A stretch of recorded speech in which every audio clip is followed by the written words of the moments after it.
Haha. Hey, besties. Oh my God. Hey, besties.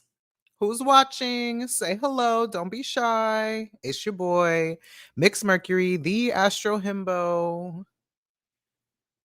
Welcome. Happy Sunday. I kind of like seeing y'all on Sundays. I've been waking up without an alarm around like 6:15, 6:30 for the last few days, and I like that for me. It's good practice because I start my new job tomorrow. Well, I start orientation tomorrow, and then the new job officially starts on Tuesday. So I have been practicing just being awake very, very early. And you know what? I like being an early bird. I think it works for me. In general, I usually wake up around 7:45 without an alarm anyway. Uh, or I try to be up when the sun is coming up. But 6 a.m.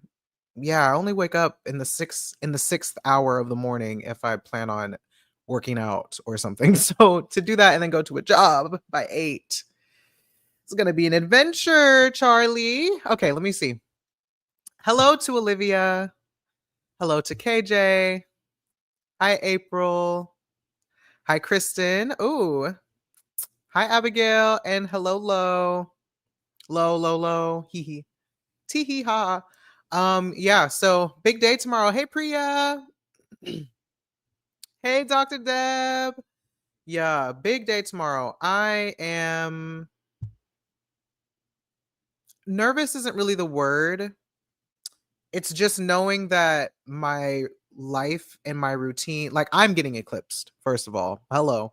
Big ass stellium eclipse in my 10th house, natal 10th house.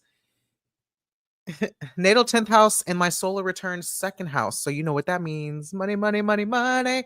But yeah, getting eclipsed in a big way. First time in my life that I'll have a job that could potentially lead to a career of some sort. Yes, please like the video.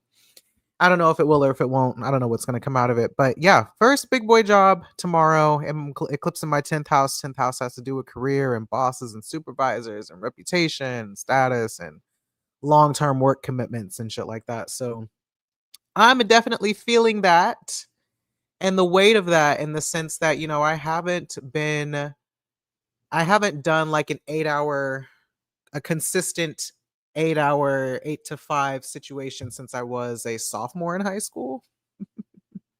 So that was like 2011.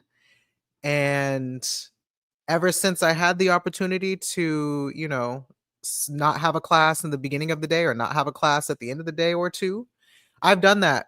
So this will be the first time I've worked a consistent 8 hour day continuously. And I'm grateful for all of the things, but also just really dreading that. I'm hoping that I like the job enough that it feels fine. It feels sustainable and durable.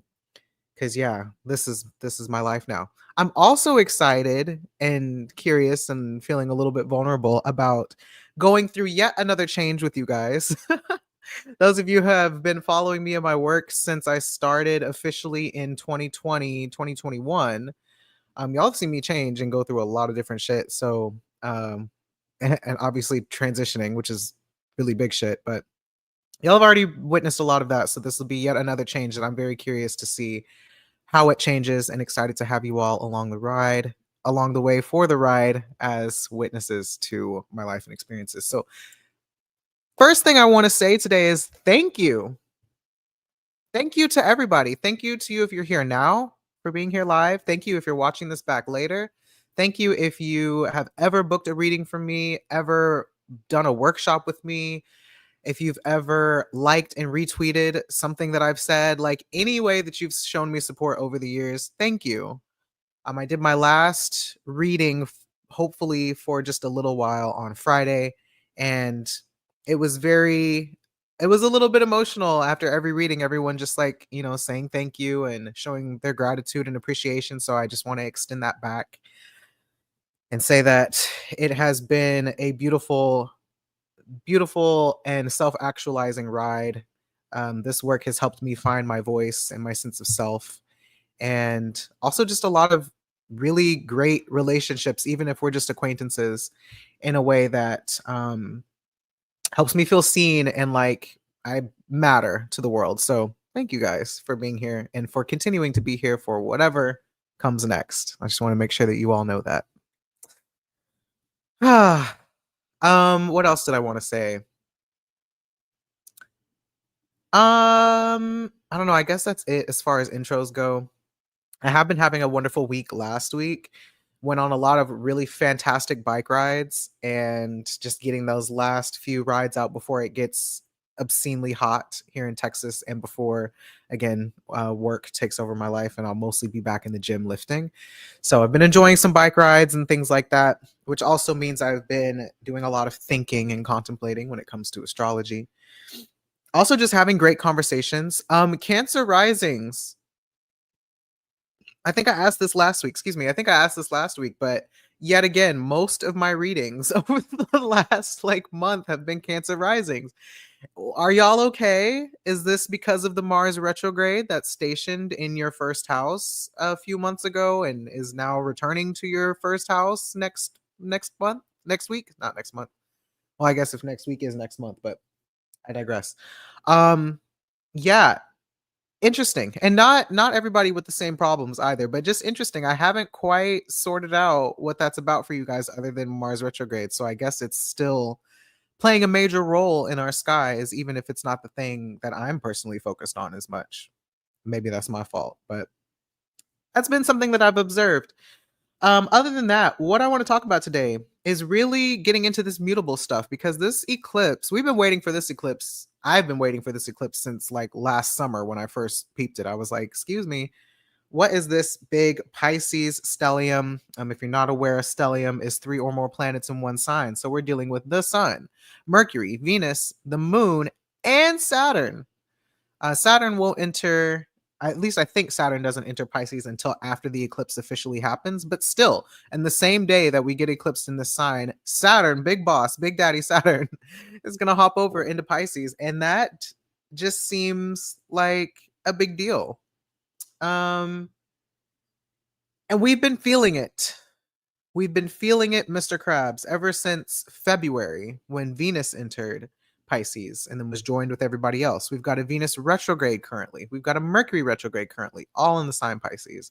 So much buildup, and every planet in the sky almost looking at Jupiter in Taurus, who has been harassing me. I don't know about y'all, but harassing me in various insidious ways since last year. So, two themes that really feel like they come together at this eclipse are discernment and shame. Mind you, Taurus is not all about shame. Fixed signs in general are about shame. But I do think at this particular moment in time, 2025, that Jupiter in Taurus has been a lot of shaming, a lot of shaming, a lot of not feeling enough, and also a lot of the desire to belong and be in relationship and to feel seen and held and safe and soothed and received by people who you want to like you. You know, we and I think culturally we don't like this idea of wanting other people to like us, but let's be fucking honest. We want other people to like us. I want y'all to like me. I wouldn't be up here doing my little dance for you guys if I didn't want you to like me. And I would definitely not be up here behaving like a civilized being if I didn't want y'all to like me. I would just be out here um, talking trash and being offensive for clicks and likes and to go viral all the time. But that's not my vibe. I want y'all to like me. I want you to also feel safe and seen in our relationship. But what comes with that is also the awareness, especially for my Scorpio bays, that everybody don't like you and also everyone is not super comfortable with you, and that doesn't feel great, but it's okay because if they don't, if people aren't comfortable with you, don't like you, and you don't have to be in relationship with them, then who cares? Move on. Go find people then who do feel better. We'll deal with my feelings and move on, right? So, hi Jim. Good to see you here. Yeah. So, I don't know. Just the Taurus thing, what I really want to say about that is hi Eric, welcome in. What I really want to say about that is that it's okay to be liked. It's okay to know that you want approval from other people. You want acceptance and you want to be received by other people. It's just a matter of like how far should you really take that to the point where you know, how far can you take that before you lose yourself? So, knowing that that's been a lot of Jupiter and Taurus, and how the Jupiter aspect of it has a lot to do with self trust, has a lot to do with culture and beliefs and politics and things like that, we're learning that the culture has, you could say, in some ways, it's shifted or it's shifting or it's been shifting over the last few years, arguably since the Taurus and Scorpio eclipses that happened back in 2020. Um, 2020 and early 2021. You could say, is that right? 2020 and 2021? It might have been actually 2021 and 2022 Taurus and Scorpio eclipses. So you could argue that a lot of this shift started back then, and maybe even back with Saturn in Scorpio in 2014 through 2016. Is that right? Yeah, 2014-ish, 2016. With the Obama presidency and all that came with that, right? Second term Obama. You could argue that it even started back then, and that actually might be a better argument to make, is that it kind of started back then. And if you really want to go all the way back, since we're talking about Taurus specifically, Saturn in Taurus would have been the post 9/11 era of the Bush administration, and then whoever was president after Bush. Was Obama president after Bush? Is that what happened? Because Bush ran 2 terms, right? Wow. Have to rehash some of that. But yeah, that probably would have also been another big cultural shift. So anyway, I say all of this to say we're noticing what is acceptable in culture, what is acceptable politically, and ways to think about politics and identity and other people and relationships that are socially acceptable given the context. It's another thing Jupiter and Taurus has been illuminating this year. And, anywhere Venus is kind of shapes the way that Jupiter and Taurus is acting. So right now, back to Pisces, Venus and Pisces influencing Jupiter and Taurus. So sorry for the very quick edge dragging, snatching, weave pulling, but it'd be like that sometimes. So all that to say, yeah, there's a connection at this eclipse between our personal beliefs and narratives and the meaning that we give to things in this world, in this reality, and what is culturally acceptable, what would get us approval socially, and what would facilitate um, intimacy and belonging and closeness in our relationships. All of those things are connected.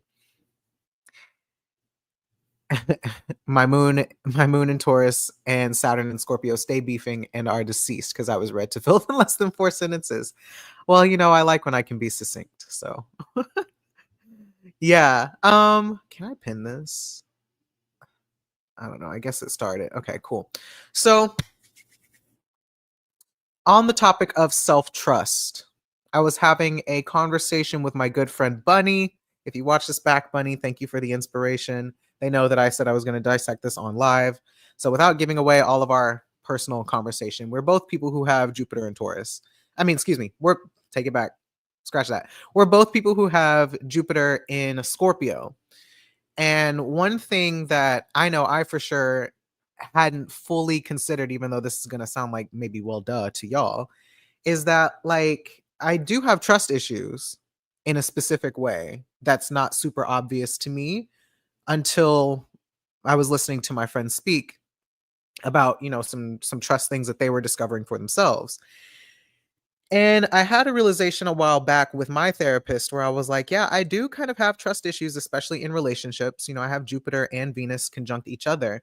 But the thing that I don't usually trust is that, people are going to like me or that people are going to believe me whenever I'm like detecting a threat or something like that. Things I think I've talked about on this channel before. But something I didn't fully understand or recognize is that the trust issues are not just relational. It's like a larger worldview of kind of being skeptical and suspicious of the world. I think this is somewhat true for all Jupiter and water sign placements. So Jupiter and Pisces especially is going to be the skeptical, suspicious queen, if you will. Um, Jupiter in a Mars ruled sign is also going to be very self-protective and defensive, right? And then Jupiter in a moon ruled sign is going to be very aware of its own body and emotions and whether other people have the capacity to hold that or not.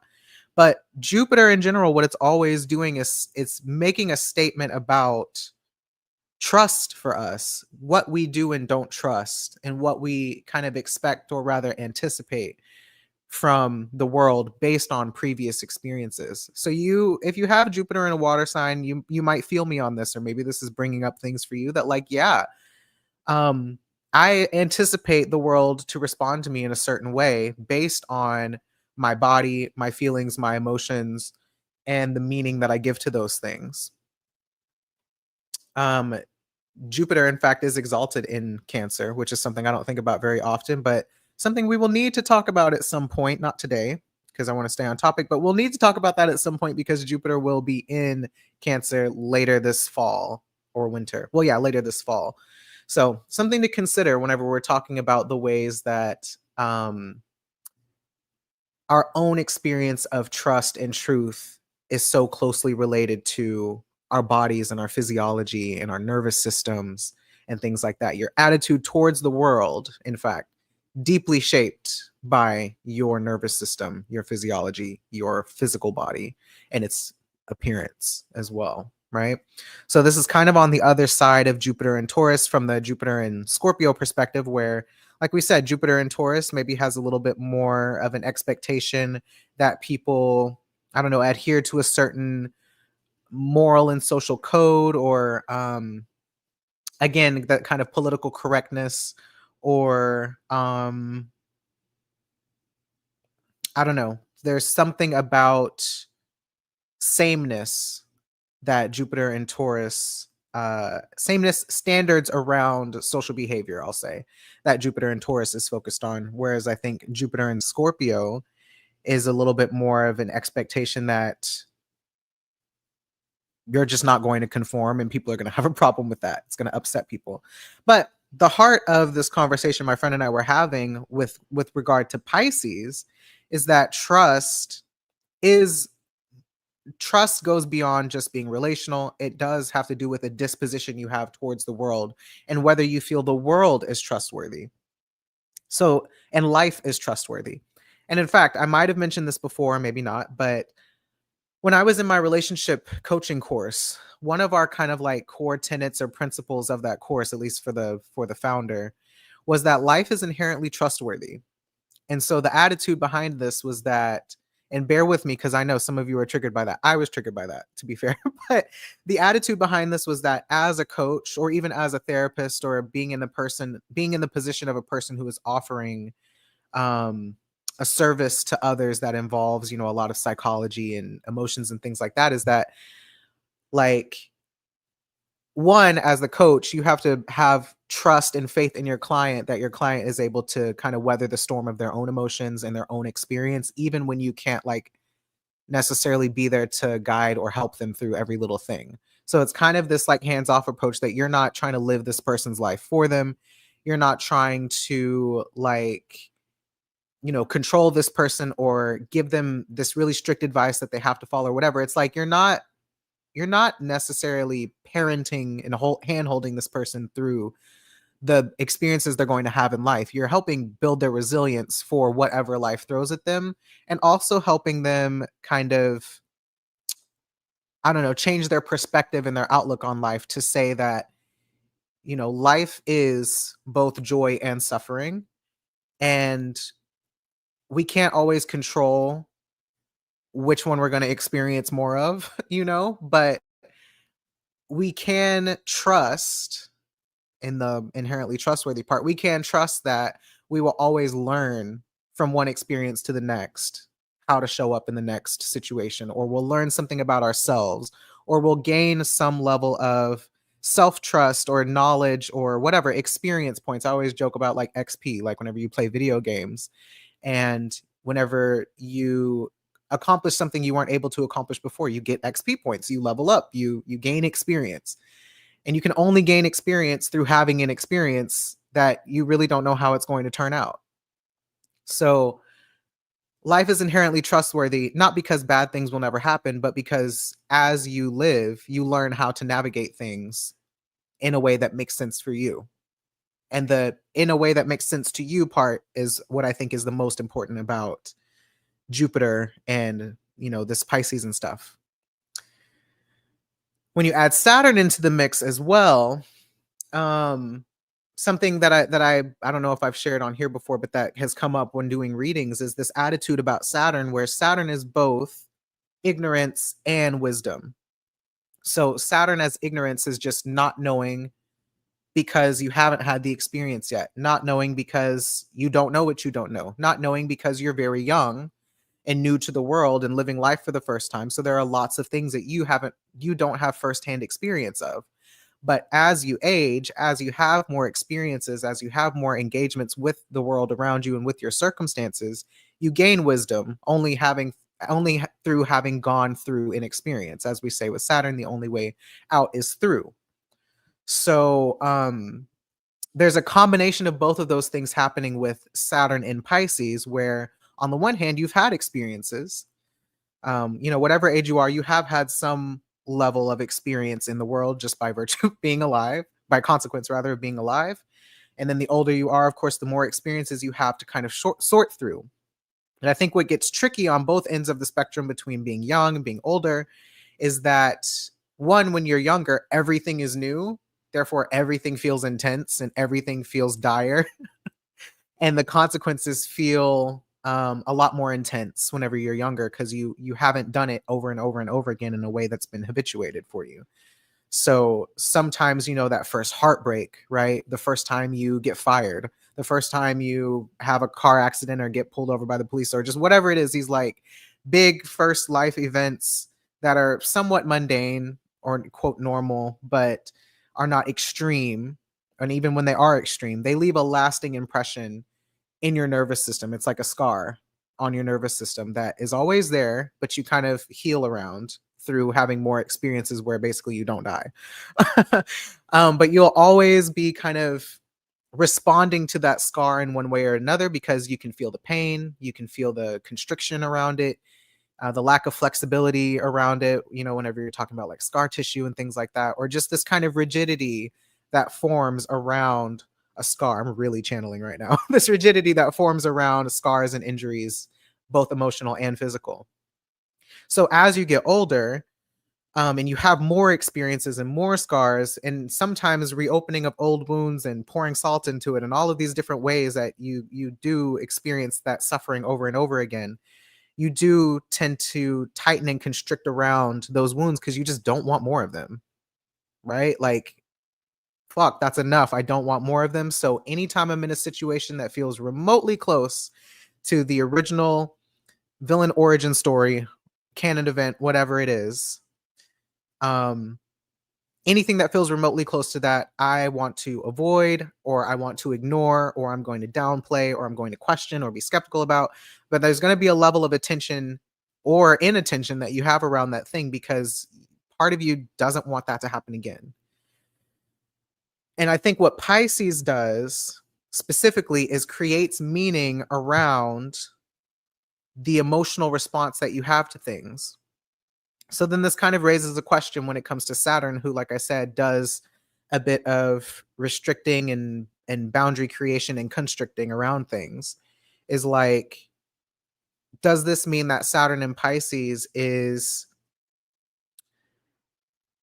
struggling to, and by struggling, I mean like overcoming the struggle of getting stuck in these really rigid emotional pathways, or like emotional, or rather this really rigid emotional meaning making process or narration? Like, is that the thing that becomes very like narrow and kind of hard to see outside of because you're protecting yourself so much? Or rather, not protecting yourself, because that's maybe more of a Mars word, but you are thinking out loud through this. Is the Saturn and Pisces experience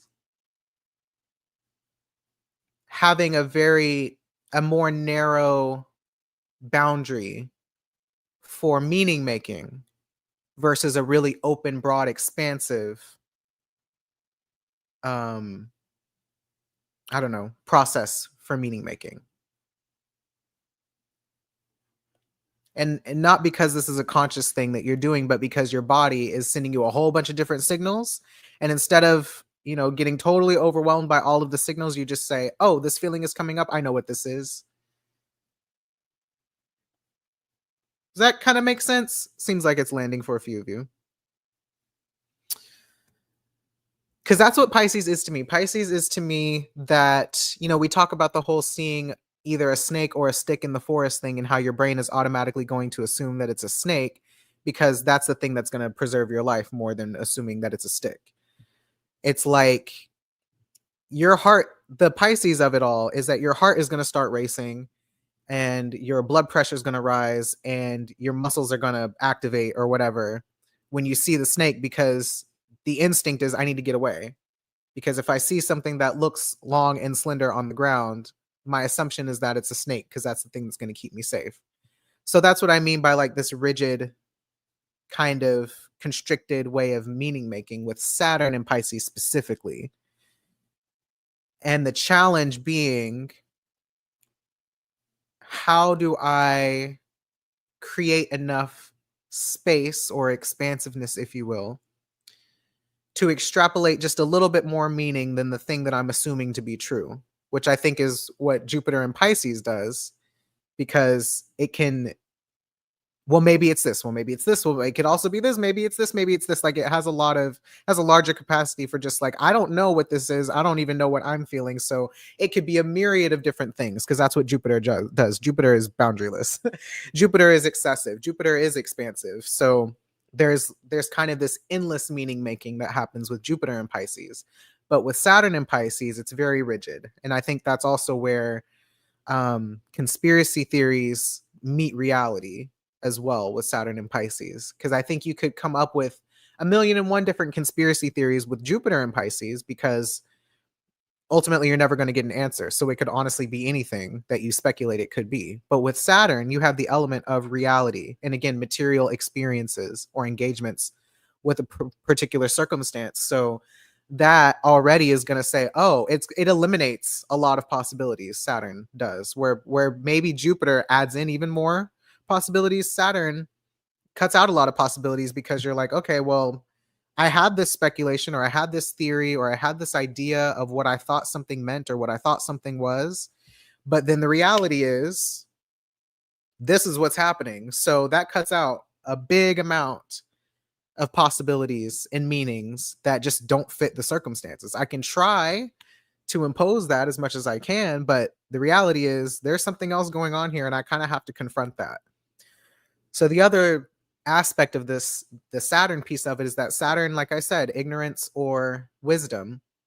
There's the turning away from things that Saturn also does. It's denial, it's ignorance, it's ignoring things and kind of turning away from it, of just not wanting to deal with something, but not wanting to deal with it doesn't make it go away.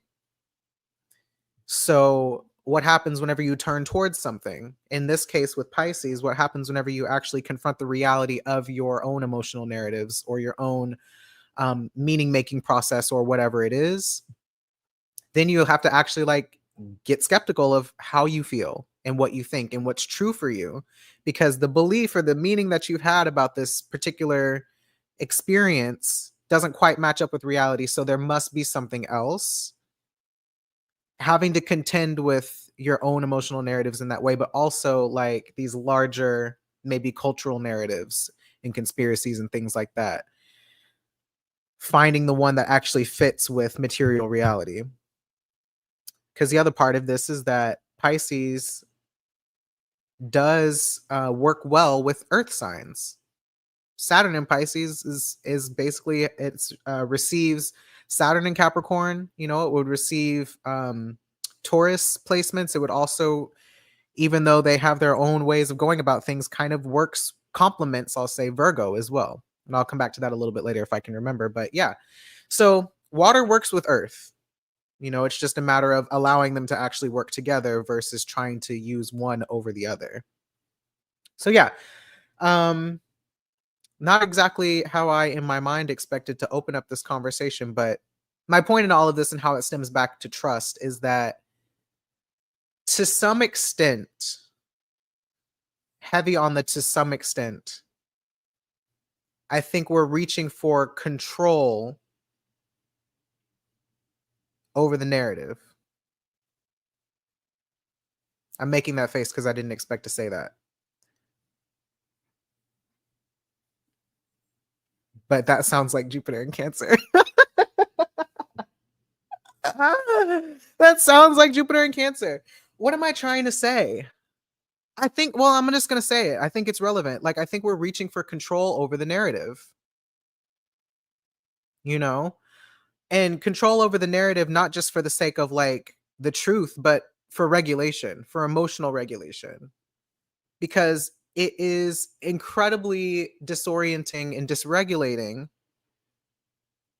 Uncertainty is incredibly disorienting and dysregulating, period. And I think it can be helpful to have a process, or I don't know, a way of doing some kind of cognitive reframing and somatic reframing, or, some kind of somatic rewiring, if you will, that allows you to open up to other possibilities than just the one that you are used to anticipating and expecting from the world. And since this is a new moon solar eclipse, new moons are new beginnings. And this is the last of the new beginnings as far as new moon eclipses in Pisces and Virgo. So that's a big statement. This moment is a big statement about how we trust moving forward. And then you add in Jupiter and Taurus. I think it has a lot to do with how we trust each other. And that's really what I wanted to talk about today. Trusting each other. Because we do not trust each other right now. So I'm going to stick a pin in that. I want to see what y'all are saying before I go on to a whole other topic. Because I don't even know what I just said. I'm not going to lie to you. I'm going to have to watch this back because I feel like that's the only time I've been able to describe Saturn and Pisces in a way that actually feels like, yes, that's what's happening. Mind you, my mother has this placement, conjunct the moon. So I'm going to be thinking about that a lot.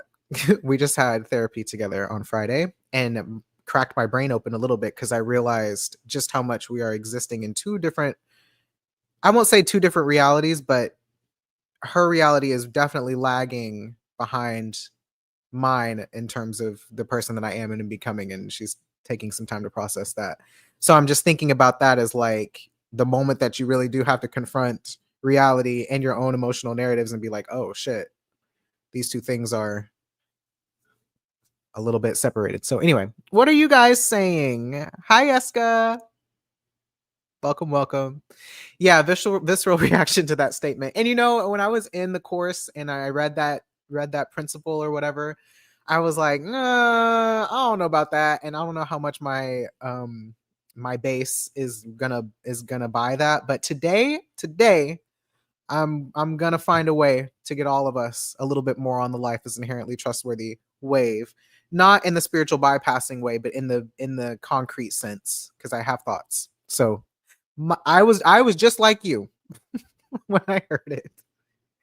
And no, I didn't know that Elon has Jupiter in Scorpio, but Elon having Jupiter in Scorpio and Trump having the moon in Scorpio, and both of them being butt buddies like that makes sense, because moon Jupiter conjunctions are top tier synastry.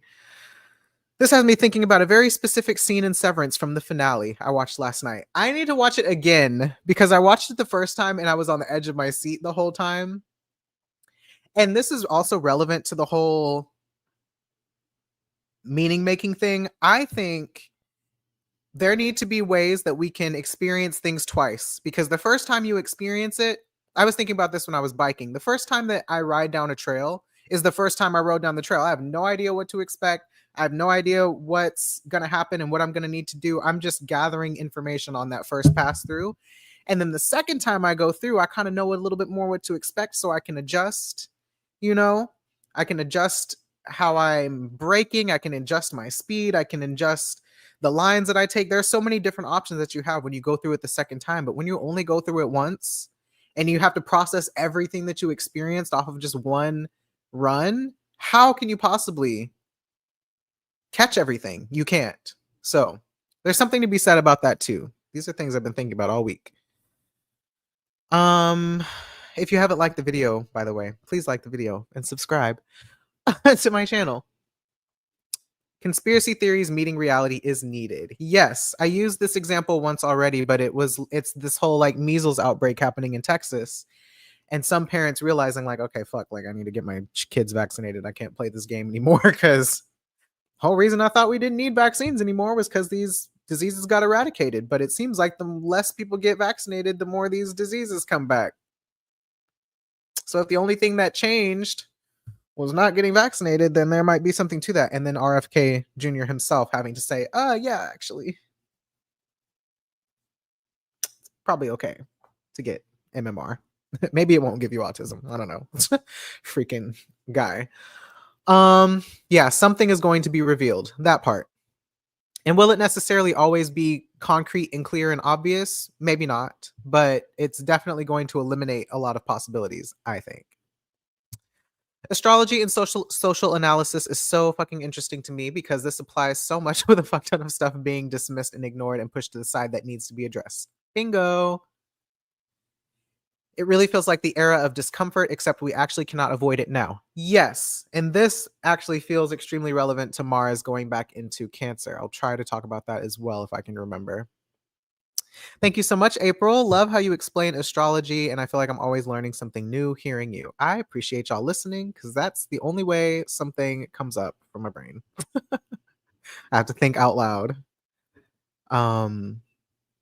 The narrative has been controlled for a very long time by people who want to keep ignoring and dismissing, reaching into solidarity over separation that we've been feared into. 1000%, which actually feels very relevant. That reaching into solidarity piece, yeah, definitely Jupiter and Taurus things as well.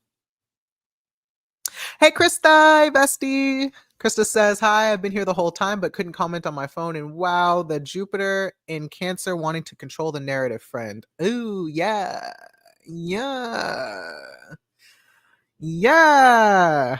I guess we're going to be talking about it anyway, because yeah, Mars is going to enter Cancer, I believe, next Tuesday.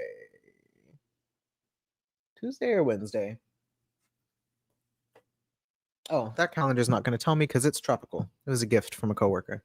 It's fine. I'll look at it later. Yes, brains, novelty versus familiarity. Yes, always love to have my neuropsych in the room because you keep me honest. But yes, novelty versus familiarity. And the thing is, like, novelty is very exciting, especially if you have a neurodivergent brain. Well, maybe to ADHDers, novelty is exciting. I'm not sure about my autistic friends, how much you guys enjoy novelty or not. I love novelty. I think it's exciting, good and bad. I'm like, ooh, wow, what's this? And then eventually I'm like, okay, this is probably not great. You set that back down. Okay, Pisces in my 7th house, and I'm struggling with the trust aspect, heavy and rigidity around sameness with Jupiter and Taurus. Okay, period. That's a good segue. All right. So, what was my segue? What was my segue that I was about to enter into before I read the comments? Does anyone remember? I can't believe I'm saying it, but I'll take Mars and Cancer over Mars returning in Gemini at the moment. Honestly, same. Mars and Gemini, that's my first house and my moon. I'm like, girl, it's time for you to go. It's time for you to go. Okay. I think the next thing I wanted to talk about was trusting each other. That's what it was. Brought it back. Okay, so trusting each other. This brings me back to my conversation with my friend, and also something else that I did this morning. So a little bit about me again is I watch Hassan Piker. Okay, just coming out with it. I watch Hassan Piker stream and some of his YouTube stuff. He's kind of a leftist. Well, not kind of. He is a leftist. a leftist political commentator, and Turkish guy, immigrated here and has been doing it for several years. He used to be part of the Young Turks, and now he's been doing his own thing for the last probably like 12 years or something. He's been in the game for a while. And he's like, tall, conventionally attractive white man, himbo dude. And his appeal is that, he's someone who kind of also had right-wing ideologies, as most white men do, and then found his way out of that into the more kind of left leaning and further left pipeline, and also seeks to bring other men over from the right through his content by being a little bit less corny, if you will, because he's a dude, he's a bro. A lot of people are skeptical of him. Me personally, and if you don't like this, fine, I understand. Me personally, I've been watching his content for a while to form my own opinion, and I've also pulled his chart. He's a very heavily Capricorn man. He's only got like 3 signs. I'm pretty sure it's Capricorn, Cancer, and Leo. So, and he's a little bit autistic as well, or potentially very autistic, actually. Anyway, all of that to say, he gets clipped out of context a lot, and it makes him look really bad. He's also had poor opinions in the past, as many of us have, and has grown since then and has different opinions today, always has rooms to grow, so on and so forth. All that to say, he's pretty consistent with his morals and his values. People, very controversial figure, but I've watched enough of his streams that I feel like he's really not that bad. I think people are making people jump to conclusions a lot. And I'm saying all of this because all of this is part of what I want to talk about with discernment and trusting each other. We know that where we're at culturally right now, I'm going to come back to why I brought him up, but we know where we're at culturally right now. It's very hard for us to trust each other. We're very skeptical of each other, and I think our patience and tolerance for betrayal and for I don't know, people, yeah, Hassan Piker. People have like a very, very short, I don't know. We just have very little patience for each other. I'll put it that way. We have very little patience for each other, and we have, sorry, I'm seeing y'all in the chat. It's Hassan. I'll put it in the chat. It's Hassan Piker is his name. He's Hassanabi on everything. On YouTube, on TikTok, on Twitch. I started following him during the election because as much as he's a leftist and he does like have connections with, he does have some connections with mainstream media and like Bernie Sanders, and he just did an interview with Bernie and AOC the other day and all that stuff. He does have some connection to the Democratic Party. The Democratic Party also doesn't like him and thinks he's too extreme. So it's like a weird kind of space that he occupies. Just enough influence to be relevant, but not enough to like, because he disagrees with Democrats a lot and liberals a lot, like a lot of us. So it's one of those things, but it's controversial because he's got money. All the money he gets is from his streamers who subscribe to his channel, so on and so forth. Right. So anyway, that's neither here nor there for this part of the discussion, but basically we don't trust each other. We have a very short, we have a, what do I keep trying to say? I keep wanting to say like a very short fuse, but the point is, like, if somebody gets something wrong once, we crucify them, especially people that we have up on a pedestal, someone like Hassan. They do one thing wrong and we're like, boop, you're done. And I'm not going to say canceled because that's not even what I mean. I mean, just like in everyday things, we are very, very quick to write people off. And especially with social media and a lot of our parasocial and kind of acquaintanceship relationships where we don't really know each other, but we know each other enough to form somewhat of an opinion and a judgment.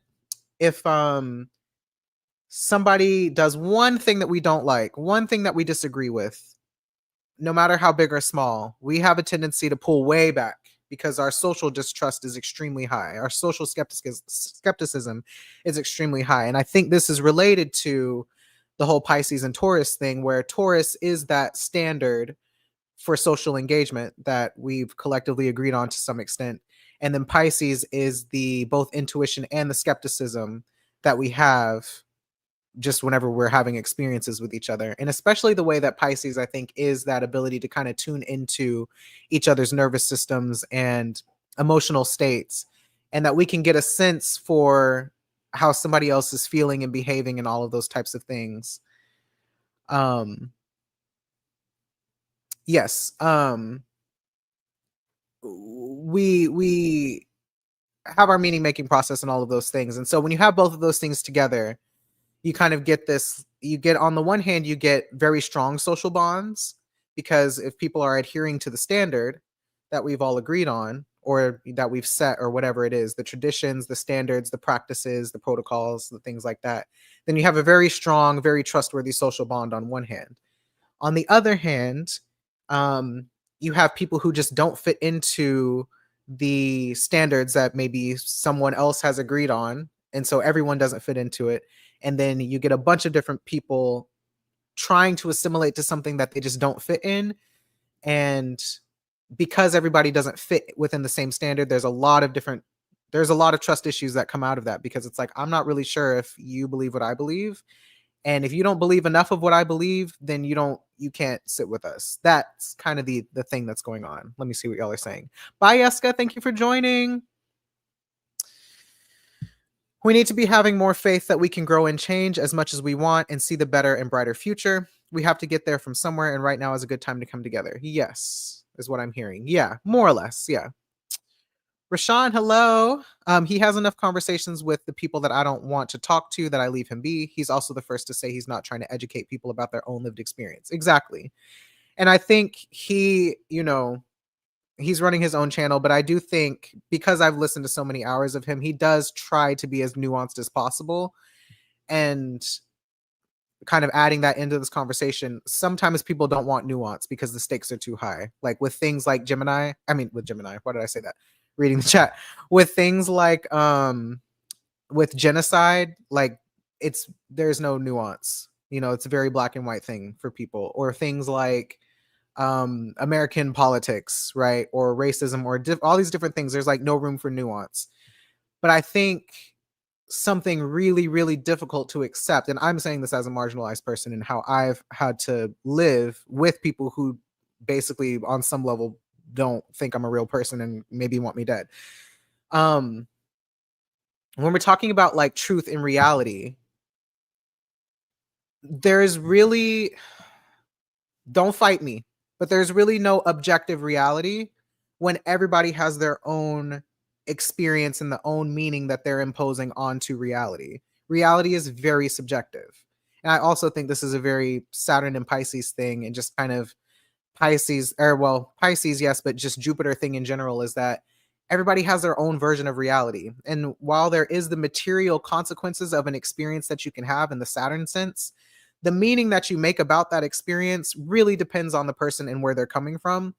And so sometimes you can hear someone describe the exact same experience that you have in a completely different way, and it makes you feel like you have no idea what's real anymore. Like, that's big energy moving forward. So I think it's really important to remember that like everybody has their own truth, and sometimes their truth sounds fucking ridiculous to you, but it's their truth. And you don't have to accept it as your truth, but you do have to accept it as their truth. Otherwise, the way that you engage with them is just going to be one big long headache. A lot more stress and a lot more conflict than you would like. That was another thing we had to talk about in coaching school, was that, yeah, people have to change their version of truth and reality on their own accord. You can't make someone believe what you believe. So all of that to say, coming back to Hassan, because one of the things I watched this morning that kind of made me think about all of this discernment stuff was a video that he reviewed of this other guy who did a long video about Joe Rogan. And Joe Rogan, I can't remember what the video was called. It had something to do with like how comedy has become a space for like fascist imperialist mindsets, and a lot of it had to do with the arc that Joe Rogan has taken over the years, from previously being a more kind of liberal dude to now being a far right, literally in with the elites type of guy through his like fame and success over the years. And full disclosure, I also had a brief moment of listening to Joe Rogan. I'm a Gemini, guys. Like sometimes I listen to people that I don't agree with, but if they have little bits of truth, or really the thing with him and the time that I was listening to him introduced by my dad, um, was because he had, and this was like several years ago, like 2017, 2018. He would have guests on who would talk about like actual science and health science and things like that before he got into it being super duper far right. He was already kind of in his right wing arc, starting inching in that direction at the time because he was getting so popular. But this video is basically like detailing his arc of how his podcast began and all the guests that he would have and the things that he would talk about and just how much he's changed over the years. And what I thought was interesting about this podcast and really, or this whole commentary of just listening to Hassan, listening to the guy talking about Joe Rogan, listening to Joe Rogan and my own experiences with these people as a Gemini rising mutable person, was this idea of like, you know, and we've talked about this a lot, like we really want to be able to trust somebody 100% and like have no doubt that what they're saying is something that we agree with and something that's true and factual and that is like going to lead us in the right direction. Like there's a part of us deep down that is still a child and wants to be led, you know. um I think that's just an unconscious desire that humans have, right? And the reality is, you can't trust anybody 100% without fail. You can't. All of you guys watching me can't trust me 100% all of the time. And you shouldn't. I don't encourage that. This is not a cult. I'm just somebody who comes up here and talks about whatever experience and thoughts that I'm having. Sometimes you agree, sometimes you don't. And my goal isn't necessarily to be polarizing, but to just say what it is that I'm thinking about. And I encourage people to disagree.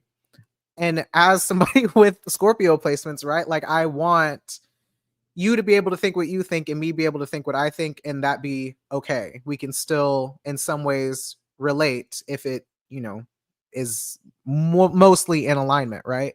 But even me, when we come back to this whole like Jupiter and trust thing, I've gotten to the point now today where if somebody, if somebody is just a little bit says something questionable, now I'm like skeptical about their whole everything they got going on.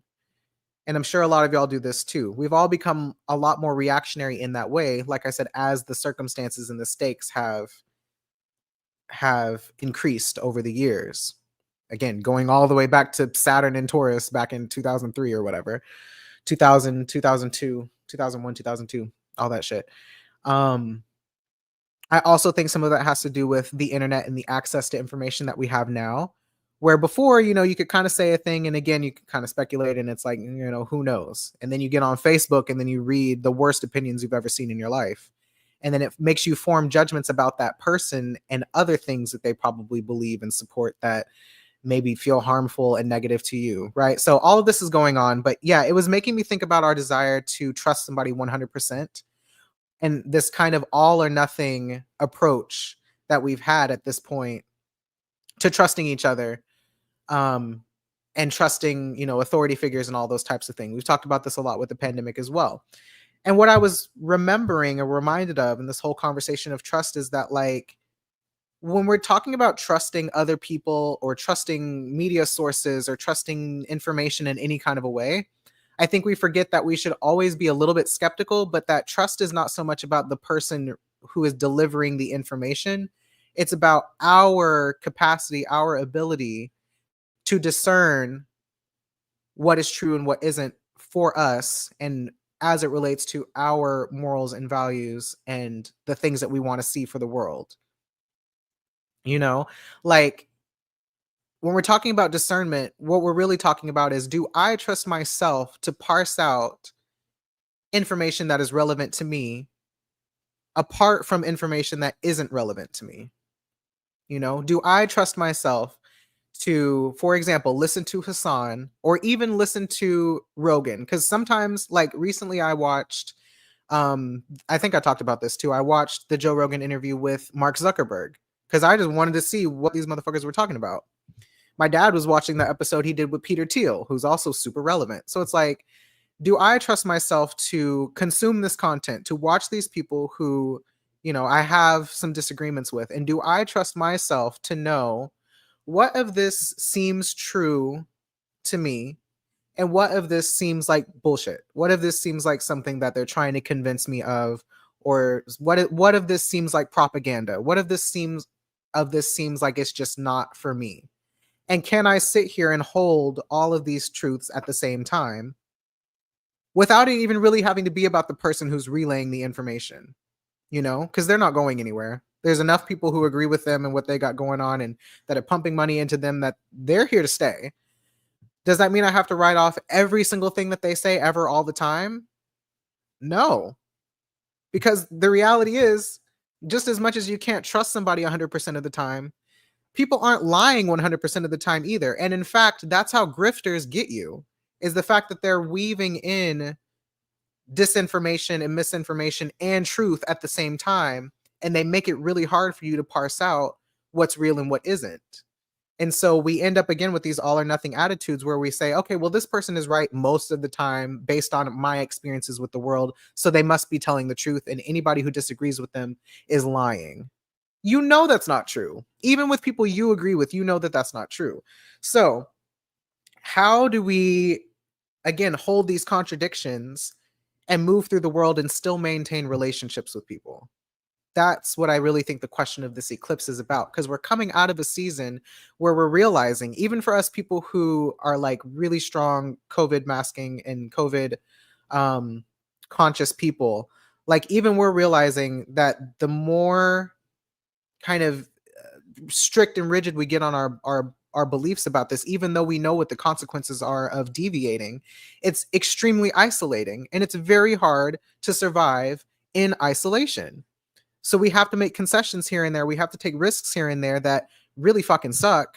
But the reward on the other end of it is connection and relationship to some extent. It may not be everything that we want, but it's something, right? So then we're kind of adding in the ways that Pisces and Virgo don't really fuck with Aries, right? Just as signs, the relationship that they have with each other. From Pisces, there's the quincunx relationship to Aries, or excuse me, from Virgo, there's the quincunx relationship to Aries, where Virgo's a little bit more risk averse and is just kind of like not trying to do things and not know what the outcome is going to be. And then same for Pisces. Pisces having being in the 12th house from Aries is like, okay, well, there's way too much uncertainty going on there, Aries. Like you're just going to go ahead and make a decision without knowing how it's going to turn out. But what if this? But what if this? But what if this? Right? So, you could say the same for Aquarius as well. Virgo has a quincunx relationship with Aquarius, and Aquarius is in the 12th house from Pisces whenever it comes to the language that we use to speak about things and how sometimes our language is imprecise. And therefore, it can lead you to conclusions that may not be 100% accurate with reality, but it's the best that you can do with the information that you have, back onto the Saturn concept. So, how do we, moving forward, have more discernment in the sense that we don't have to write people off 100%? And we've talked about this before. You don't have to write people off 100%. You don't have to trust people 100%, but you do have to kind of figure out what your boundaries are, what it is that you are willing to tolerate, what consequences you are willing to deal with, what conflicts you're willing to deal with, and to just kind of find a way to get through those moments, not fully knowing where it's taking you, what the outcome is going to be. But the self-trust of it all is knowing that whatever decision you make, whatever information that you do take in, and whatever direction that you decide to go with that, you always have the ability to, always with an asterisk, because this is an imperfect solution, right? But you can always determine what your next step is after that, right? Like back to the whole life is inherently trustworthy thing. If you make a quote wrong turn to, by your own standards, if you make the wrong decision, you trust the wrong person, somebody betrays you, something happens that you really hoped wouldn't happen, rather than crucify yourself for making that decision and now saying that you can't trust yourself, it's saying, okay, this is a decision I made. This is the information that I found out and that I gleaned from that experience. How do I want to proceed moving forward that's maybe more in alignment now with the information that I have? It's very judgment card, right? Because I think you can easily get stuck in the decision paralysis or the analysis paralysis of making no decision because you don't want to make a wrong one and now you're stuck, or making a decision, reckoning with the consequences, and then still trying to see something, give something the benefit of the doubt or see good in something that has proven to you that it's not exactly what you thought it was, but it's still you trusting yourself to do something with the information that you just got that is more in alignment moving forward. Like that's just something only you can do. Nobody else can do that for you. And it makes sense that a lot of us reject that, because sometimes getting it wrong has really bad consequences. If we want to talk about the Virgo of it all on the other side of the spectrum, um, there's, there is a benefit to being analytical and critical and observant, but you can only take in so much information before it's like, okay, now what? I have all of this information. This is something that's been coming a lot for me with just like looking up bike parts. Because I want to get the most value as a Capricorn. I want to get the most value out of my purchase. And so I'm watching millions of YouTube videos, mostly because there's way too many fucking options, first of all. But mountain biking is also very complex whenever you're talking about parts and spec and components and things like that. So there's just a lot that I have to learn anyway that I just don't know. But then it gets to a point where once you have kind of a pretty decent standard understanding of something, at what point do you just pull the trigger and make a decision and then let it rock, you know? So that was something I was thinking about on my bike ride the other day, was like, again, this idea of like, and I haven't figured out like a cute kind of way to say it succinctly, but it's this attitude back to the life is inherently trustworthy thing where any decision that I make is in alignment for me because it's a decision that I made with the information that I had at the time that made sense to me. And wherever it takes me, whether I like it or not, is just like a jump off point for the next decision that I'm going to make that's slowly getting me more into alignment with the person that I either am today or the person that I would like to be in the future. But because I'm the person driving this boat, we're not like video games. We're not like video game spawns where you can just like do something and then respawn at some other random location and do it over and over and over again and not die. Like we do only get kind of one chance, more or less, to live this life. And so it does feel like, back to the Saturn themes of like time and space and experience and wisdom and all of that, like it does feel life or death to make decisions sometimes, especially depending on the magnitude of the circumstances that you're in. But ultimately, like all of it's your story, like all of it is you're the author, and it's not to say that everything is your fault. That's not even what I mean either. But it's just kind of this more like forward way of thinking where you trust yourself. Hi, Emilia. You trust yourself that whatever decision you make, there's another decision you can make after that, hopefully. Sometimes you do die. To be clear, I'm the Saturn guy. I'll say it. Sometimes you die. Then you don't have to worry about making decisions anymore. That's, then problems are no longer yours, they're everyone else's. But so long as you survive. That was the thing we used to say in yoga all the time, right? That was so corny at the time, but it always stuck with me, is that every new decision is an opportunity to begin again.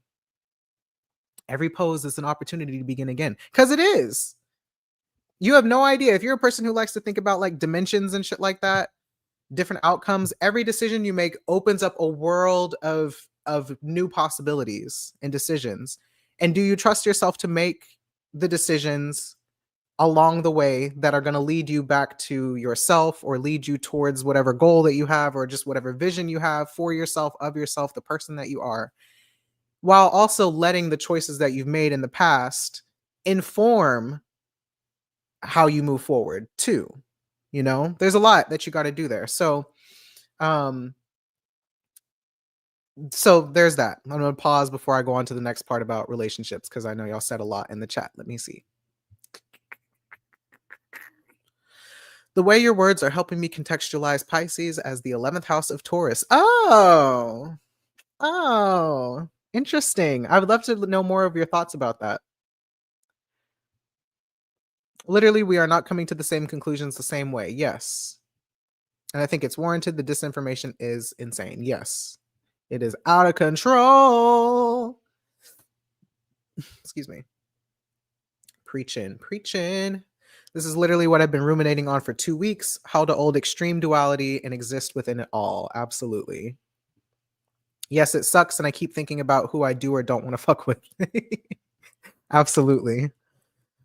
And I think that's the Mars and Gemini of it all too, right? Like seeking information so that you can decide who and where you need to sever, what you need to cut out of your life, what information is no longer serving you, or what decisions aren't serving you, or what information you need to make decisions about what's not serving you.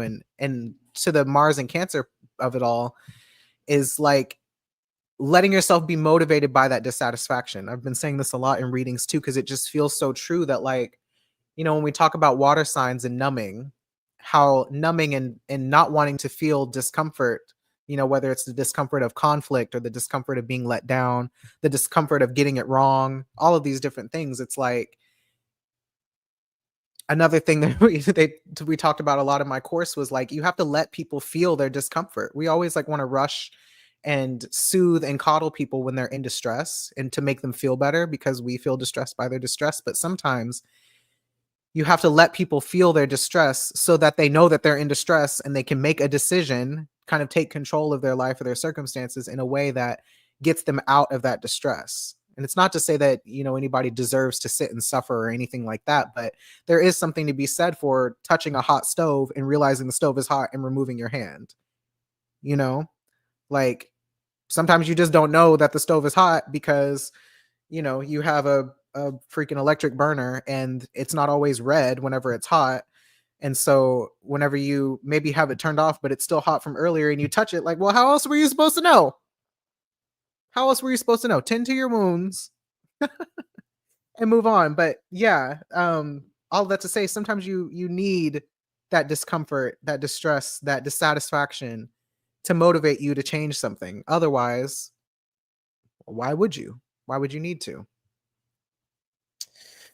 I went to an outdoor event unmasked and my mental health reset. Now I have an undercurrent of anxiety until I can test. Also real. That's me every time I go mountain biking.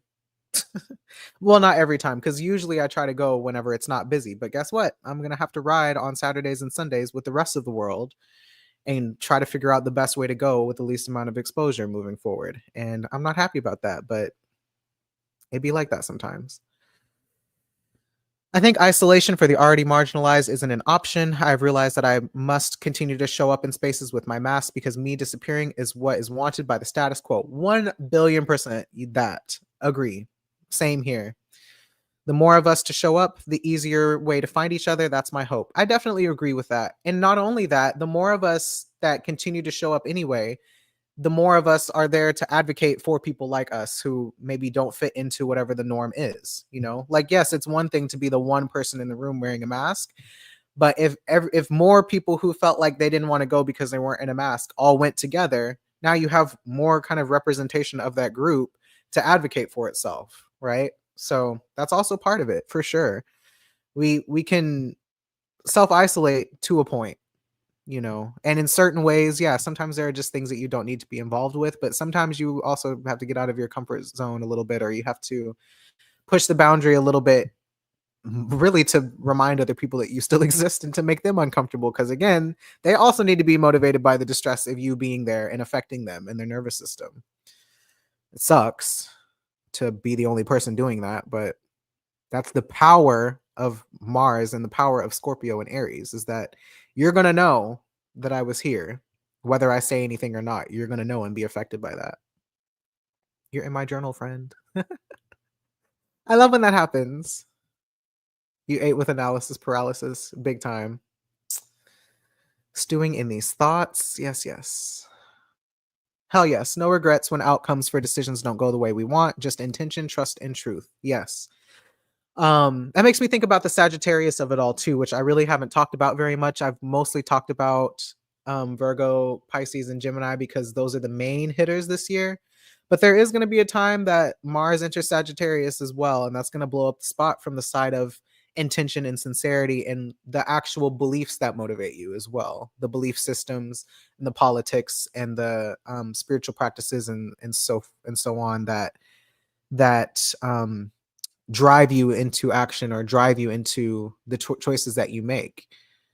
Something that I think will be very important for Jupiter and Gemini when that time comes is knowing what you stand for and having a firm base to stand on that is silently motivating, um or rather, well, it is going to be silently motivating, but what I really mean is with Jupiter and Gemini, I think it can be easy to want to consume again all of the information and to take everything into consideration, and also for things to kind of lose meaning along the way. But as long as you're clear on your intention, your desire, your beliefs, then you can decide, how much of that you want to drive your behaviors and the conclusions that you draw and things like that. But then you can also decide like what is allowed to change while still being congruent with your foundations, if that makes sense, right? Because if you kind of the Gemini side of things when taken too far is not standing for anything, not feeling very strongly about anything, and therefore you kind of fall for anything. But if you have a strong set of values and morals and beliefs, then you have a little bit more agency to decide maybe where you're being too rigid and not open enough without fully changing, like we were talking about with Joe Rogan, fully going from one end of the spectrum to the other. And now you're contradicting yourself and how you were in the past. And granted, there's room for that. Sometimes maybe something is just not what you thought it was. And the more that you interact with it, then you have to change your mind, which is very Mercury. Mercury is constantly changing its mind with new information. We have to be able to do that as well. Because sometimes shit is not what we thought it was or what it looks like from the Pisces perspective. So yeah, there's just a level of flexibility that I think will be difficult for us to have, but that is so necessary for us to cultivate in the coming years, for sure. Dimensions and shit like that, for sure. Like literally just try again if needed. I was talking about this with my mom recently. Absolutely. The idea that a new life or alternate reality is sometimes on the other side of changing your mind about what evidence you gather from your lived experiences. Exactly. Exactly. You just literally never know what's on the other side of a decision, which makes it scary to make a decision, but you can make more decisions after that. It's literally just one decision going to the next. Um Something I talk about for Virgos a lot if they're coming to me, Virgos and Geminis, but it seems a little bit more like Virgos with the stronger awareness of consequences of taking action, right? And it's one of the good things about Virgo is having a plan B, having a plan C. Like, okay, if I make this decision and this is the outcome, then this is what I'm going to do next. Instead of just getting stuck at, well, but what if I make this decision and this is the outcome? It's like, okay, what if that is the outcome? Then what? Keep going with that. That's like, I think, a very big strength of Virgo as well that we could tap into to deal with all of this Pisces too. Thinking about isolation, our perceptions of reality for Pisces, but this is answering the 11th house of Taurus thing. Okay. Thinking about isolation, our perceptions of reality for Pisces, but for 11th house of Taurus, for networks, how do we trust with our senses of reality, which I'm thinking about as a COVID aware person? Yeah, I feel like this kind of came up. I feel like this came up in one of my readings recently too, because I think someone had Pisces rising with Jupiter in the 11th for their solar return. And yeah, it's like having Jupiter in the 11th, I think for any sign is a little bit of that, like, okay, what are the morals and the values of these relationships? And for you being the person whose 11th house it is, that sign is going to say something about what is important to you in community, or maybe the way that you show up in community and your beliefs about your role in community or something like that, in friendships, when helping people, whatever it is. Using myself as an example, and I'll come back to the Taurus example because I want to think through this for myself. But I think for me, having Aries in the 11th house, and a lot of what I've done with my work is like wanting to empower people or wanting to make people feel a little bit more autonomous or in control and able to take charge of their life, right? And so I also want to be in relationships that facilitate that same kind of attitude for me, because I don't want to feel, I don't know, I don't want to feel limited by my relationships. I want to feel empowered by them and by my friendships and things like that. So I would hope that there's a lot of encouragement and empowerment that happens in those spaces versus it being maybe too far in the Libra direction of like very strict in the ways that we must engage with each other. I don't know, something like that. So if you have Taurus in the 11th house, then yeah, maybe there's something to be said about what are your standards and your rules of engagement. What are the ways that you what are the way what is the approval that you seek and that you give in relationships? What is acceptable? Um, what is, yeah, what's acceptable in your relationships? What are the traditions and the values that you hold within the group that keep everybody connected and that, are considerate and they're receptive to one another, and I don't know, things like that, just like this kind of social contract thing with Taurus in the 11th house. And, are you in relationships that reflect that, or are you in relationships that feel really critical and judgmental and that are constantly rejecting you every time that you don't act exactly just like everybody else or something like that? I don't know. I'm sure there's a desire for belonging with Taurus in the 11th house that's like, yeah, I want to be with people who are like me. I want to be in relationship with people who share identity with me and who share a certain worldview with me that, just anybody doesn't have. And that's a way that we connect, because then that helps me trust, for Pisces rising, that helps me trust them a little bit more. Maybe. Um, oh, it's Taurus rising with Pisces in the 11th house. Because Taurus is the third house. That still works though. Taurus is the third house to Pisces, because third house is a little bit familiar people in places, but maybe closer relationships than just friends, like more familial relationships. I think that applies either way, to be honest. But yeah, the last part about for Taurus rising having Pisces in the 11th house.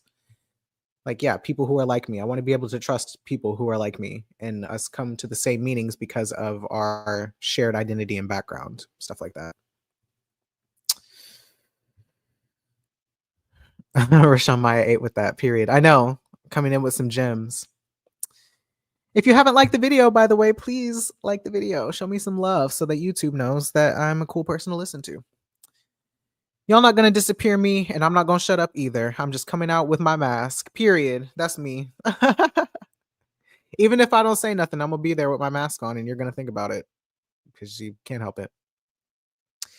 Emilia says, it's crazy feeling bad for making people feel bad by bringing it to attention, their shitty maskless behavior and their lack of alignment with their professed values.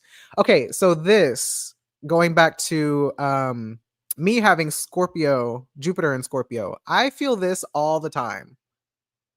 Like, I feel this all the time. I was thinking about this actually when I was in therapy with my mother on Friday, without getting into all of the details of that reading. But I was thinking about how the whole thing of Scorpio being emotionally disruptive for one reason or another, and how like I put myself, and this is probably a consequence of having Venus there too, but I always put myself in the position, both having Gemini rising probably and Scorpio, Venus and Jupiter together, is like I always put myself in this position where I have to be more understanding of how I'm making other people feel, because I know inherently something about me is already making people feel uncomfortable. So to add to that with my like more sometimes polarizing um beliefs or politics or values, in the ways that I have less nuance, and then having to like make that known in a situation like Emilia is talking about, just making people aware of the impact that they're having on me, and knowing that that just adds to their discomfort about me, because now I'm this person who's actually going to like hold their feet to the fire, which I'm not very good about doing this, but when I do it, I've noticed the response is not great. Because it's always like with being trans, for example, because this is the best example I can think of. I know what the world thinks about me for the most part, at least I'll say I'll know what the US thinks about me at this moment in time for the most part. And a lot of people are uncomfortable with transits because they just don't understand it, unless you're also queer.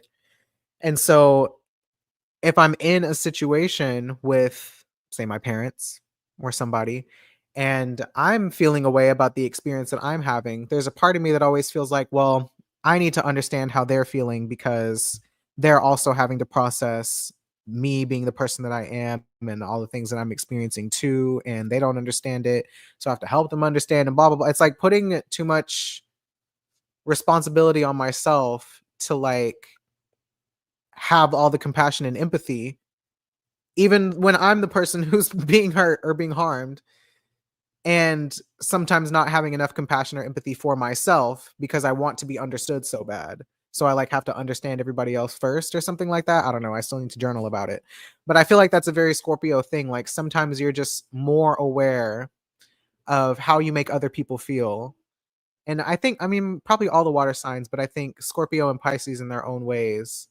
No, it's all the water signs. All the water signs um in certain ways being more concerned with how other people feel about you or more concerned with other people's feelings because how other people feel makes you also feel a way that you probably don't want to feel. So again, if I'm going to if I'm going to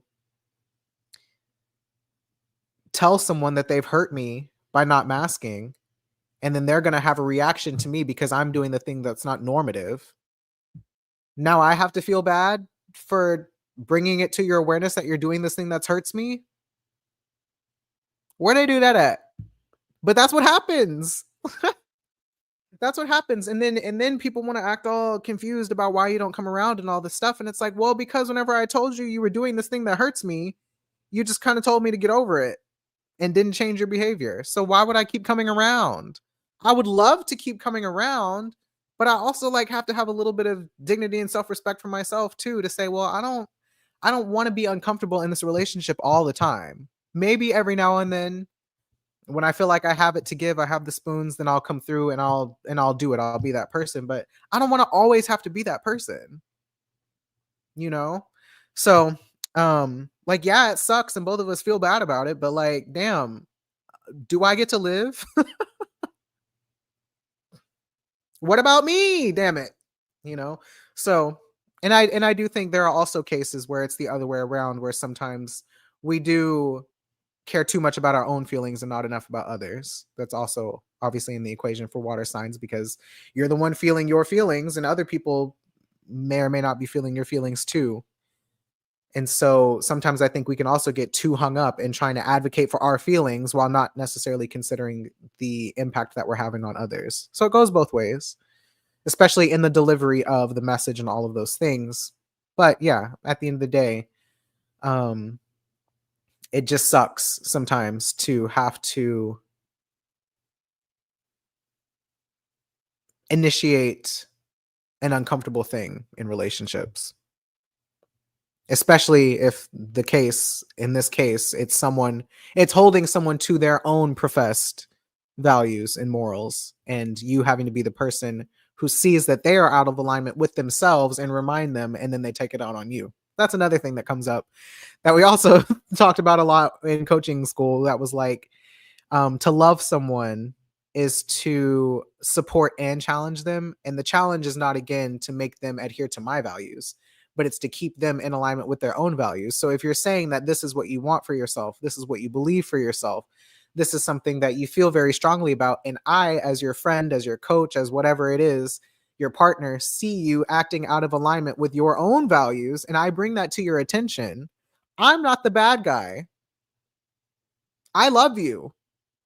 I'm trying to help steer you back to the person that you thought you were.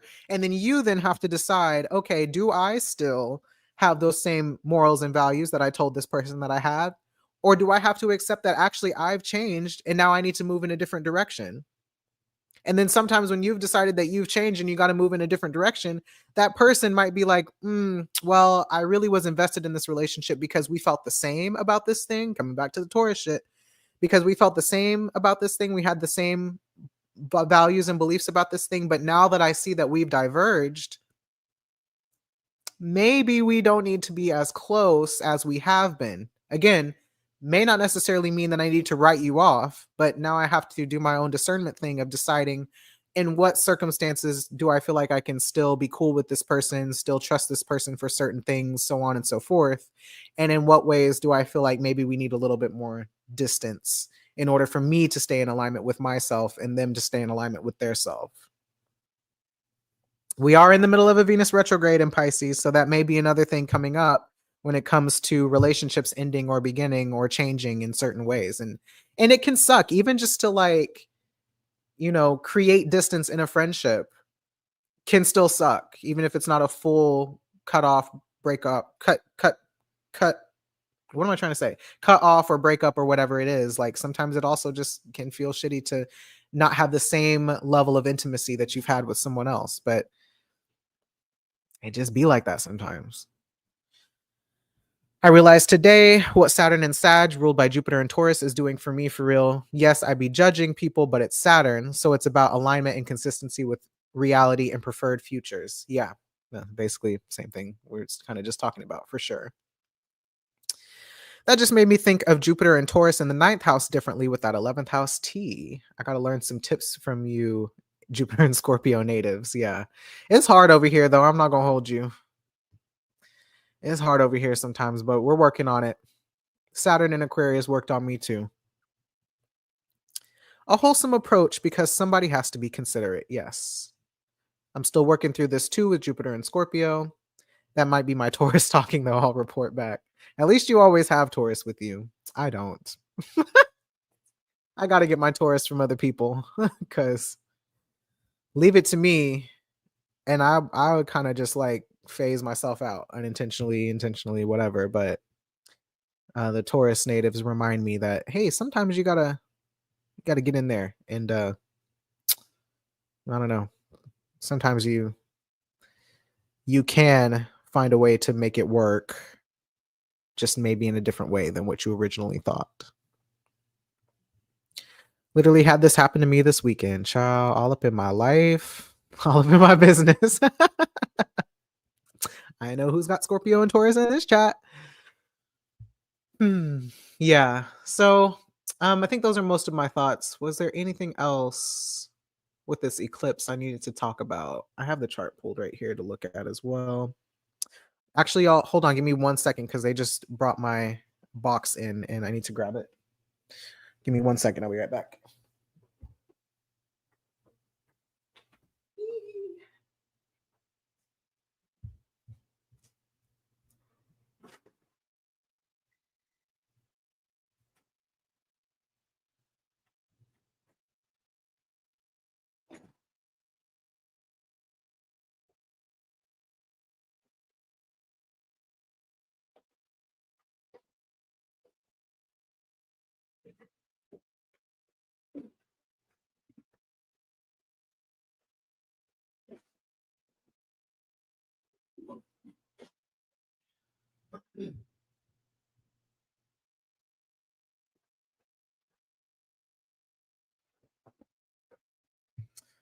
Okay. How are we feeling? It's been an hour and a half. I have to say, I like talking to y'all on Sundays better because I have time to actually talk to y'all instead of rushing off to work. So that is nice. My Cancer rising Pisces sun are screaming.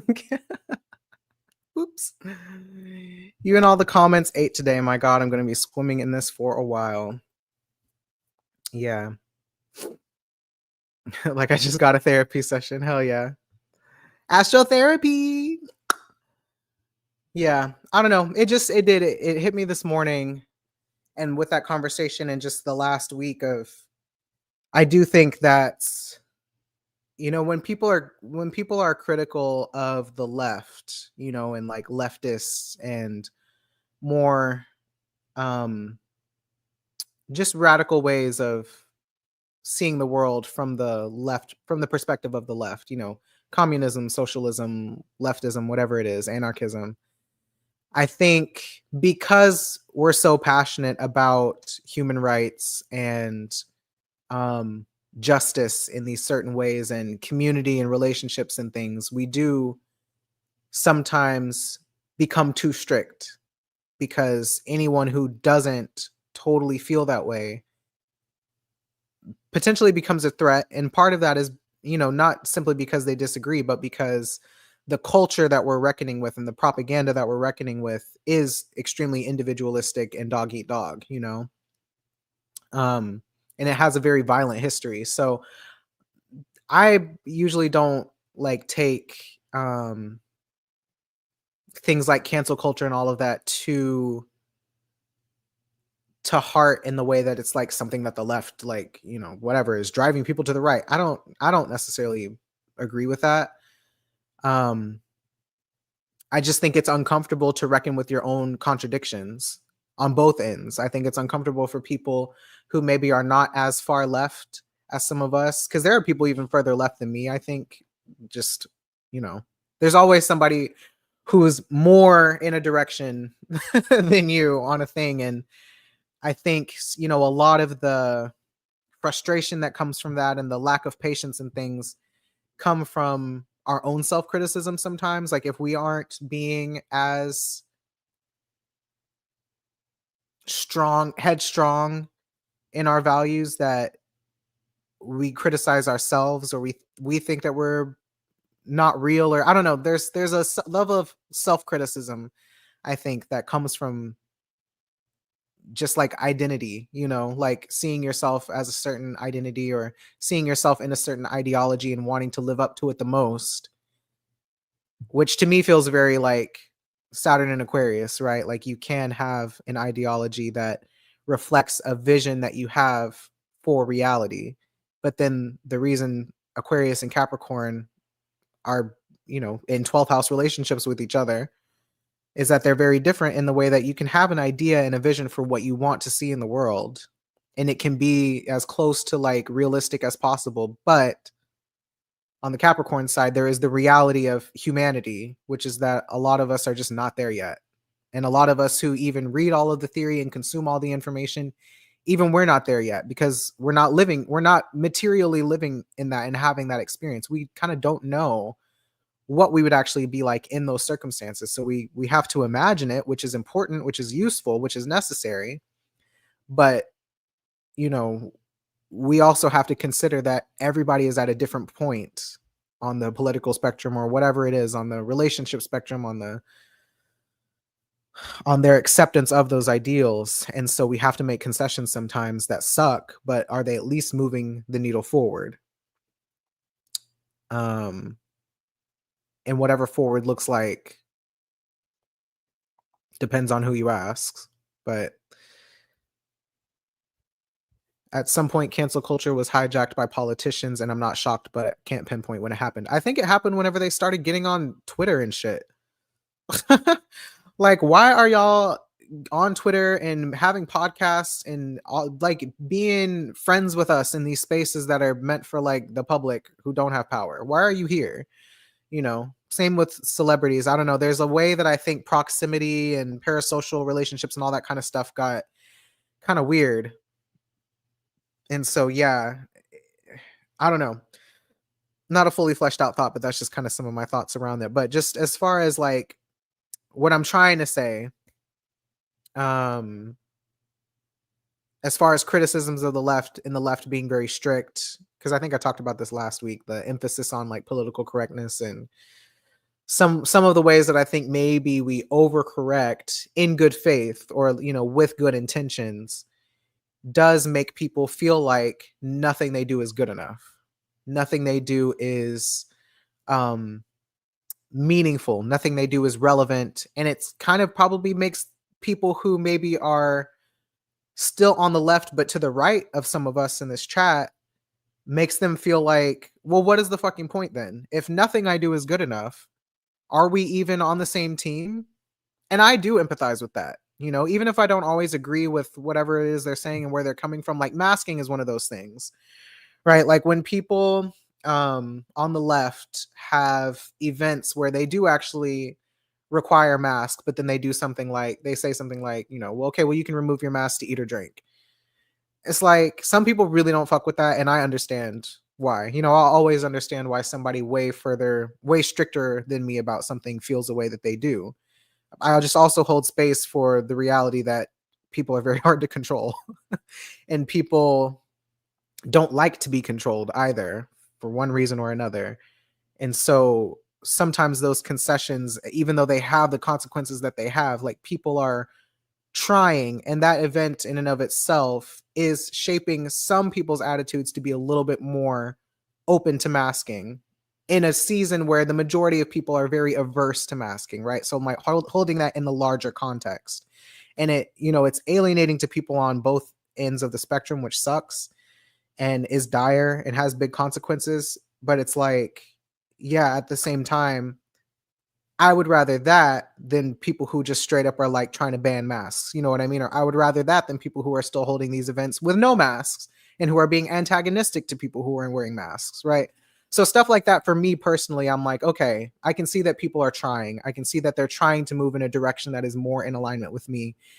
Will I always be in attendance? Probably not. Do I recognize that this is still not safe for a lot of people? I do. You know, so again, where on my discernment meter do I fit this organization or this group of people or whatever who are moving in the right direction and just are not quite where I would like for them to be? You know, stuff like that is what I mean, where I say like having nuance and leaving room for just the complexity and the inconvenience and the frustration of humanity. I would hope moving forward we can find better ways to do that without being so rigid that we um blow up our own movements, you know, something like that. At this point, fine, have a drink, but you better not just be masking to get access to this party and this people, right? Yeah, also that. Cause I, you know, I'm one of those people who also feels like, damn, if we would have just kept like surgical masks on their own really don't do much. But if everybody's wearing a surgical mask, it goes a long way versus, you know, nobody masking and one person trying to wear a surgical mask who's sick. Like, kind of defeats the point, right? Now I got to be over here in my flow mask strapped to my face with no gaps in order to get through a situation unscathed. But if everybody is doing the bare minimum, the collective impact that it has goes way further than just individuals trying to do their best, you know?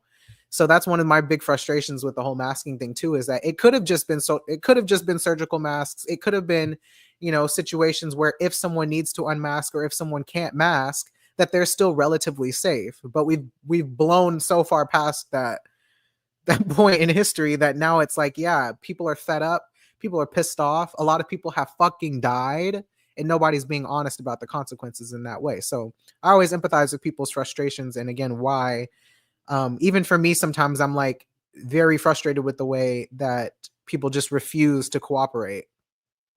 um but yeah, then there's the question that I have to ask is like, okay, well, if nobody is budging right now, then how do we get people to budge a little bit? Because people are stubborn, you know, and that's just, as a Capricorn sun, reckoning with the reality that is not what I would like for it to be.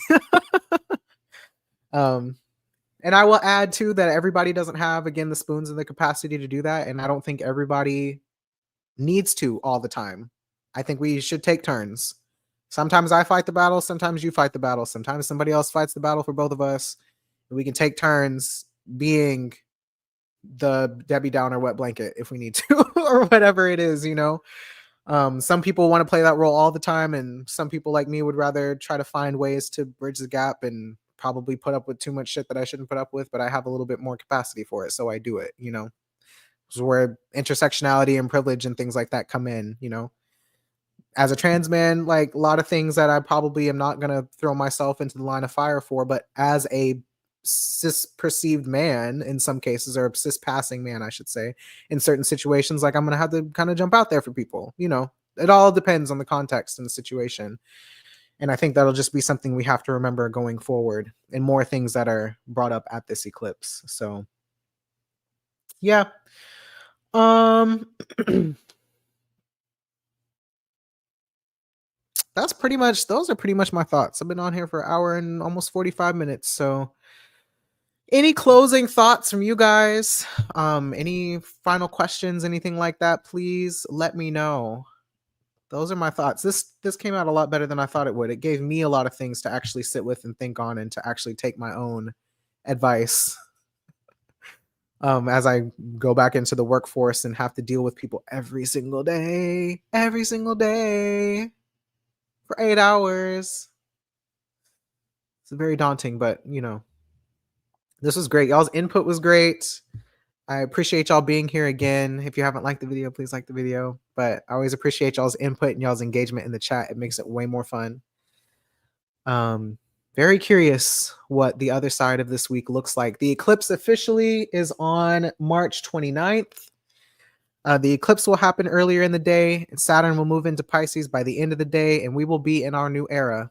Then we just got to wait for Jupiter to enter Gemini later in May, and then we will be fully in whatever is coming to us. We do need a goodbye in Saturn and Aquarius party, because shout out to all.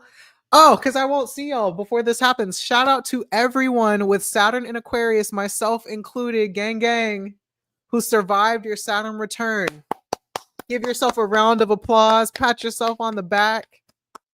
Get yourself something nice and pleasant and comfortable to celebrate the atrocity that was our Saturn return. What happened during that Saturn return can never happen again. I hope. But we survived. We didn't. We will be better off for it, I hope. So congratulations to you guys. We'll celebrate next week. Fair. Okay, we can celebrate next week, but until then, because that will be our official first day out of the Saturn return. But I'm still very proud of you for making it this far, because this is a feat. So yeah, lots to say about that probably next week. That's so funny, Eric. Or sorry, funny, Richie. I'll have a very small woohoo until next week. Okay, fine. Get through this week, then clap for yourself and give yourself a pat on the back once we get to Saturn and Pisces. But I'm proud of you anyway. They weaponized the groupthink. I think we really could have avoided all of this, and I'm taking it to the grave. I agree. Oh, the Sadie Sati part 3 starts then. Wait. No. Not for you. Sadie Sati is Saturn over your moon. I thought. Saturn, the sign before your moon, over your moon, and after your moon. Am I wrong? The horrors of immediate pre and post Saturn return. Now there is that. There is still working up to the first quarter point of your natal Saturn placement after the Saturn return. That is also a beast. That and the third Jupiter return and all that. That's when you become a real adult. Part 2. But yeah. Anyway. Okay, besties. Thank you so much for watching this video. If you watch the replay, thank you so much for watching the replay. I appreciate y'all so much. Once again, to everyone who booked a session with me and is allowing me to pay my bills until my first check at the end of April, thank you so much. If you love these lives and you want to show even more appreciation and support for your boy until his next check, feel free to send a little tip. I do have my handles, my Cash App and Venmo handles in the description of this post already, because I did it in advance. Shout out to me.